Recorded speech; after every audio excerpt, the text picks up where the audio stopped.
Meu nome é Caio e eu sou um historiador com um segredo, um dispositivo, um artefato esquecido no tempo. Me permite fazer o que qualquer amante da história sempre sonhou: voltar ao passado. Hoje, levo você comigo numa jornada por uma era turbulenta e decisiva, a República Velha do Brasil. De 1889 até 1930, prepare-se para conhecer, de perto, os homens que moldaram menos ou deformaram menos os primeiros passos da nossa República. Deodoro da Fonseca.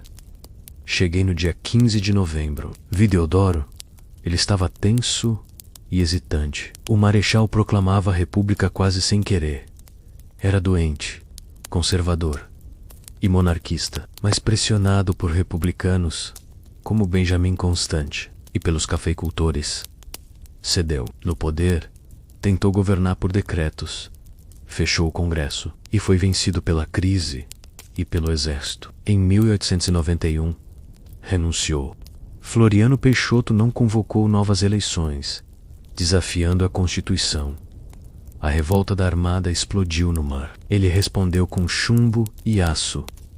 No sul, a Revolução Federalista, com um olhar severo e voz grave. Floriano consolidou a República, com dureza. Muitos temiam, outros o veneravam. Era o início da força sobre o diálogo. Prudente de Moraes. Encontrei Prudente em meio aos cafezais. Era um homem culto, civil, paulista menos o primeiro não militar no poder. Tentou pacificar o país, mas a Guerra de Canudos o abalou. O sertão resistia à República, que pouco conhecia. Seu povo, Prudente, era calmo, porém firme. Em 1897, sobreviveu a um atentado e encerrou seu governo com dignidade. Campos Sales, sério como um contador, me explicou o funding loan. O Brasil devia muito. Ele cortou gastos, congelou salários, renegociou dívidas, implantou a política dos governadores, mantendo o poder nas mãos das oligarquias. Estabilidade sim, mas à custa do povo e da democracia. Rodrigues Alves me recebeu com gentileza. É preciso civilizar a capital, dizia. Com Oswaldo Cruz, enfrentou epidemias com ciência e ferro. A revolta da vacina foi o grito do povo contra imposições sanitárias. Um presidente moderno, mas surdo à vontade popular. Afonso Pena acreditava no progresso. Incentivou a imigração e as ferrovias. O Brasil precisa se expandir para dentro, me dizia. Era conciliador e sensato, mas morreu antes de concluir seus planos. Nilo Peçanha foi um presidente discreto. Sofria preconceito por sua cor, mas governava com inteligência. Criou o Serviço de Proteção aos Indígenas e defendeu a educação. Foi breve, mas digno. Hermes impôs intervenções nos estados, afrontando as oligarquias, mas foi durante sua presidência que ouvi um estrondo vindo do mar. Ira, a revolta da chibata. Marinheiros, em sua maioria negros, exigiam o fim dos castigos físicos. Por um momento, ele cedeu, mas depois reprimiu sem piedade. Venceslau era silencioso. Preferia os bastidores. Durante seu governo, o Brasil entrou na Primeira Guerra Mundial. Tardiamente, quase simbolicamente, mas foi a gripe espanhola que mais marcou. Hospitais lotados, ruas em silêncio. O país sofria calado, como seu presidente. Delfim Moreira assumiu interinamente, mas sofria de distúrbios mentais. Quem governava era Frânio de Melo Franco. O povo nem sabia quem mandava. Um presidente ausente num país à deriva. Tássio foi eleito mesmo estando em Paris.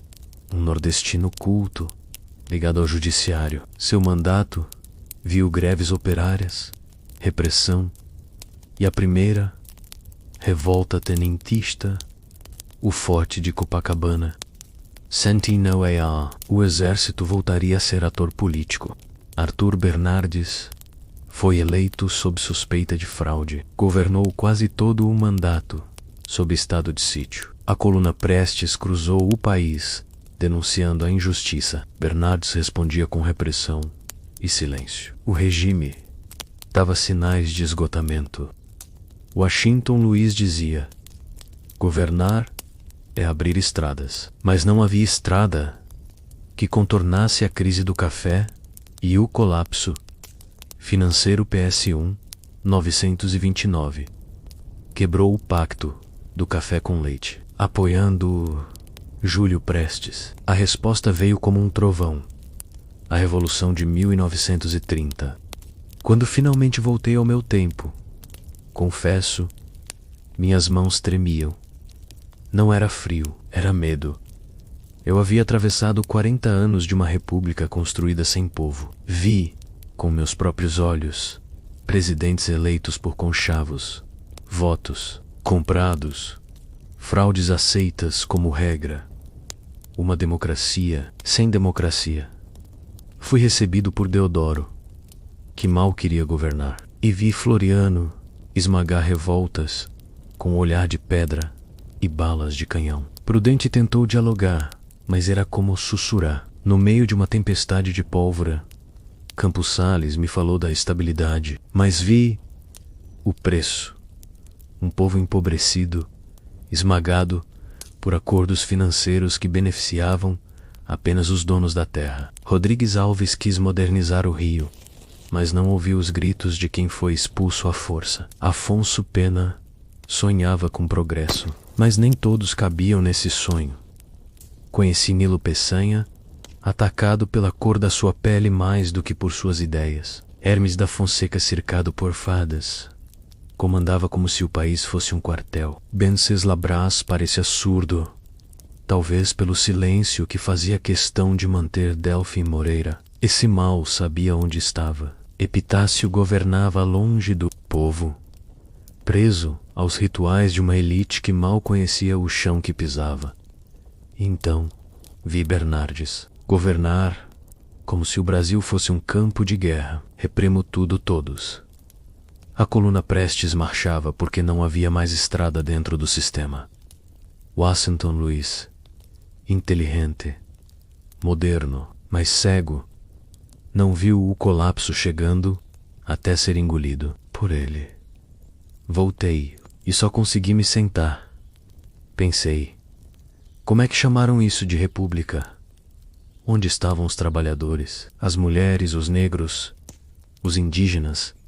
Onde estava o Brasil de verdade? Vi como a política se enraizou na lógica do favor, do compadrio, do voto de cabresto. Não era representação, era submissão. A República Velha me feriu, porque nela eu vi os alicerces tortos do que chamamos de democracia até hoje. Mas também vi sementes. A coluna Prestes, a revolta da vacina, a chibata, as greves operárias. Vi a coragem de quem ousou dizer basta, mesmo sabendo que pagaria com a própria vida. E entendi por fim que a democracia não nasce pronta. Ela é luta, é ferida aberta, é construção dolorosa. A República Velha não foi a era da liberdade, foi o prenúncio da nossa resistência. E é por isso que contar essa história importa, para que jamais confundamos silêncio com paz. E para que, ao olharmos para trás, saibamos o quanto ainda temos que caminhar.